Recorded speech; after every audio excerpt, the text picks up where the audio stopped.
চলবে তো? আয় চাটনরা দেখে যা মমতা ব্যানার্জির ক্ষমতা। আমরা বেঈমান নই, আমরা অকৃতজ্ঞ নই। অভিষেক একটু সেলফি হবে? সেলফি? অভিষেক এখানে রয়েছেন, আমি অনুরোধ করব করবেন না। ডায়েরি আমাদেরও আছে, নাম ঠিকানা আমাদেরও লেখা থাকছে। আর ওই বালিশ চাটা, একটা বালিশ চাটা মাল বালিশ চাটছে রাস্তাটা, আজকে ওটাকে আবার ভাইরাল করুন। হবে তো? হবে তো? হবে তো? ওই বালিশ চাটার পাশে যারা থাকে তাদের গায়ে মানুষের রক্ত থাকতে পারে না। যদি ভেবে থাকে বিরোধী বলতে বিধানসভায় গলায় বকলেস পরানো একটা বালিশ চাটা ওই ভোডাফোনের হাত কুকুরকে পুষবে, তাতে বিরোধী কণ্ঠকে দমন করা যাবে না। এ রাজ্যের বিরোধী কণ্ঠ মমতা বন্দ্যোপাধ্যায়ের নেতৃত্বে চলবে। চলবে তো?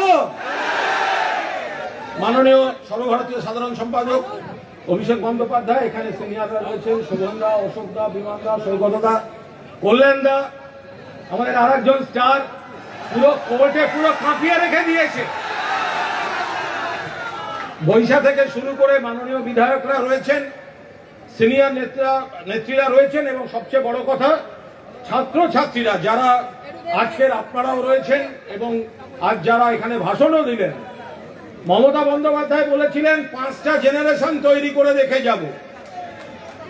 আয় চাটনরা দেখে যা মমতা ব্যানার্জির ক্ষমতা। আয় গদ্দা দেখে যা মমতা ব্যানার্জির ক্ষমতা। আয় বিজেপি দেখে যা মমতা ব্যানার্জির ক্ষমতা। এখানে তো আমাদের হাত পা বাঁধা, 1,500 নিয়ে করতে হবে। আগের বার মানুষ চলে এসেছিলেন, আবার কোর্টে চলে গেছে। আরে তাতেও তো আমরা আইন মেনেও এই অবস্থা। আর ওপাশে যারা করছে, ভাই তোদের এসব করার কি দরকার? আমার পাড়ার মোড়ে রামমোহন হল বলে দিতাম 300 সিটে হয়ে যেত, তার মধ্যে 100 হচ্ছে পুলিশ। একটা কথা বলি শুনুন, ছাত্রছাত্রীরা তাদের কথা বলে গেছেন। মমতা দিও ছাত্র আন্দোলন থেকে উঠেছেন। ছাত্র সমাজের জন্য যা যা করার, নতুন কলেজ, ইউনিভার্সিটি, পরিকাঠামো মমতা ব্যানার্জি করেছেন। কিন্তু আজকে শুধু ছাত্রদের নিয়ে থাকলে হবে না, আপনাকে ভাবতে হবে কন্যাশ্রী থেকে সবুজ সাথী, আপনার পরিবারের যে 100টার মতো সামাজিক সুরক্ষা, এগুলো কিন্তু একজন ছাত্র বা ছাত্রীর জীবনকে সাহায্য করছে। ফলে আমরা বেঈমান নই, আমরা অকৃতজ্ঞ নই। এখানে যে বিধায়করা বসে আছেন বা যারা আরো দূরে আছেন, আমরা পরিষ্কার বলছি, তৃণমূল কংগ্রেসের টিকিটে জিতে আজকে যদি মমতা বন্দ্যোপাধ্যায় ক্ষমতায় আসতেন, দিদি দিদি দিদি দিদি দিদি দিদি দিদি। অভিষেক একটু সেলফি হবে? সেলফি?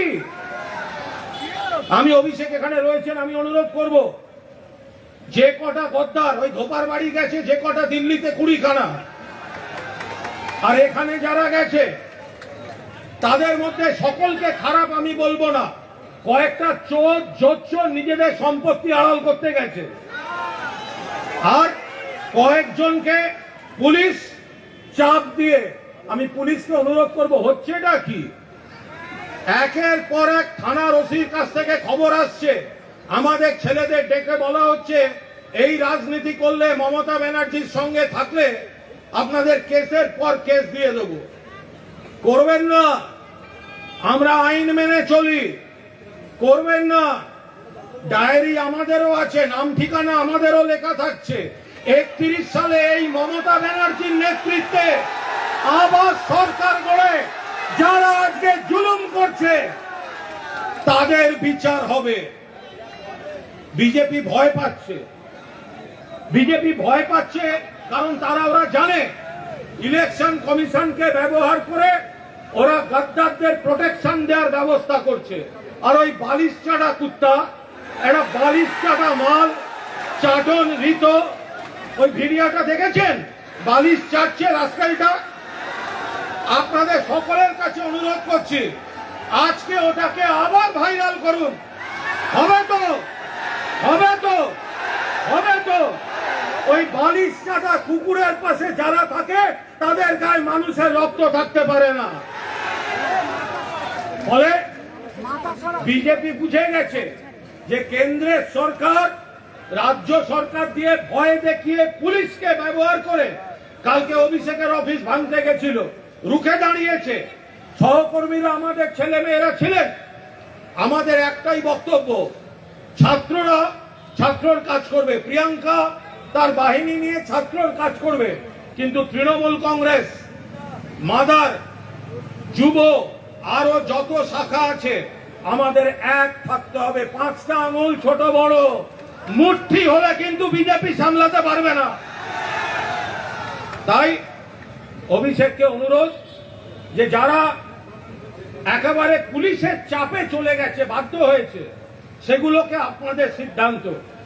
কিন্তু যে গদ্দার বেঈমানগুলো দলের খেয়ে পরে দিল্লিতে বেঈমানি করছে, বাংলায় বেঈমানি করছে, দুদিন বাদে এগুলো যখন পায়ে এসে পড়বে এগুলোকে ঢুকতে দেবেন না, ঘাড় ধাক্কা দিয়ে তাড়ানো হবে। আপনারা একমত? সবাই হাত তুলে একমত, সবাই হাত তুলে একমত। দলের শীর্ষ নেতা এখানে আছেন, নেত্রীও শুনবেন। যারা যারা পুলিশের চাপে গেছে, যাদের ব্ল্যাকমেল করে নিয়ে গেছে, তাদের দল সিদ্ধান্ত নেবে। কিন্তু যারা নিজেদের চুরি ডাকাতি বাঁচাতে নিজেরা গিয়ে ওখানে এই বিশ্বাসঘাতকতা করেছেন, তৃণমূলে যদি আর একবার দেখা যায় আমরা দাঁড়িয়ে ঘাড় ধাক্কা দিয়ে রাস্কেলগুলোকে তাড়াবো। বিজেপি এখন চেষ্টা করছে ওদের প্রোটেকশন দেওয়ার, চক্রান্ত হচ্ছে। কি চক্রান্ত আমরা পরে জানাবো, কিন্তু এইটুকু জেনে রাখুন, যেখানে মমতা ব্যানার্জি, অভিষেক ব্যানার্জি, সেটাই তৃণমূল কংগ্রেস। যেখানে মমতা ব্যানার্জি সেটাই তৃণমূল। মমতা ব্যানার্জি জিন্দাবাদ, তৃণমূল কংগ্রেস জিন্দাবাদ। মমতা ব্যানার্জির নেতৃত্বে তৃণমূল কংগ্রেস লড়ছে, লড়বে। আয় গদ্দার দেখে যা, আয় বালিশ চাটন দেখে যা, আয় গদ্দার দেখে যা, আয় গদ্দার দেখে যা, আয় বিজেপি দেখে যা। এই স্পিরিটটা নিয়ে আমাদের এগিয়ে যেতে হবে। বাকি বক্তারা আছেন রাজপথে, মাথার উপর মমতা বন্দ্যোপাধ্যায়, নেতৃত্ব দিচ্ছেন সেনাপতি অভিষেক বন্দ্যোপাধ্যায়, কোর্টে ওদের পাগল করে ছেড়েছেন কল্যাণ বন্দ্যোপাধ্যায়। যারা 4 তারিখ থেকে পরাজয় তথাকথিত ইলেকশন কমিশনকে দিয়ে, তারপর থেকে যারা মাটি কামড়ে বুথে বুথে সমস্ত হামলা, সমস্ত মিথ্যা অভিযোগ সত্ত্বেও মাটি কামড়ে তৃণমূলের হয়ে, মমতাদির হয়ে আসছেন, তাদের প্রত্যেককে জানাচ্ছি সশ্রদ্ধ প্রণাম। এই লড়াই বৃথা যাবে না, ধৈর্য রাখুন। সম্মান আপনাদের আছে, সম্মান আমাদের আছে। গদ্দারদের বাংলার মাটিতে কোনো সম্মান নেই। আর বিজেপি গদ্দারদের খাড়া করে তাদের দখলদারি চলবে না। এর পরের লোকসভা নির্বাচনে ক্ষমতায় আসবে বিজেপি বিরোধী ইন্ডিয়া শক্তি, যার নিয়ন্ত্রণ থাকবে পশ্চিমবঙ্গের নেত্রী মমতা বন্দ্যোপাধ্যায়ের হাতে।